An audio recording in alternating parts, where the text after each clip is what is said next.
एक खूबसूरत रियासत में एक नन्ही सी शहजादी रहती थी जिसका नाम मायजा था। मायजा निहायत मेहरबान और अक्लमंद थी। उसे महल की शान और शौकत से ज्यादा अपने लोगों की खुशी अजीज थी। वो रोजाना अपने बाग में जाती और परिंदों को दाना डालती, फूलों की देखभाल करती और महल के मुलाजमीन से प्यार से बात करती। एक दिन रियासत में पानी की कमी हो गई।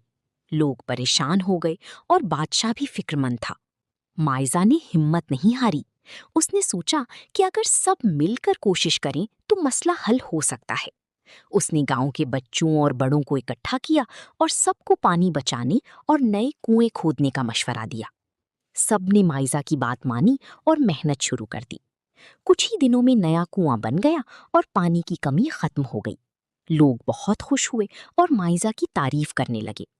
माइजा ने मुस्कुराकर कहा, ये सब हमारी मुश्तरका मेहनत का नतीजा है। सबक, हमें हमेशा हिम्मत, अक्ल और मिलजुल कर काम करने पर यकीन रखना चाहिए, क्योंकि इत्तेहाद में ही ताकत होती है। अस्सलामुअलैकुम। हमारे चैनल बज़्म अदब पर आपको मिलेंगी बच्चों के लिए ख़ास तौर पर तैयार की गई दिलचस्प, इखलाकी और सबक आमोज़ कहानियाँ। हर नई वीडियो से बाखबर रहने के लिए चैनल को सब्सक्राइब करें और बेल आइकन को दबाना ना भूलें। अगर आप अपने बच्चों को उर्दू ज़बान और इखलाकियात कहानियों के ज़रिए सिखाना चाहते हैं तो बज़्म अदब को अभी सब्सक्राइब करें। यहाँ हर रोज़ नई और अनोखी कहानियाँ अपलोड की जाती हैं।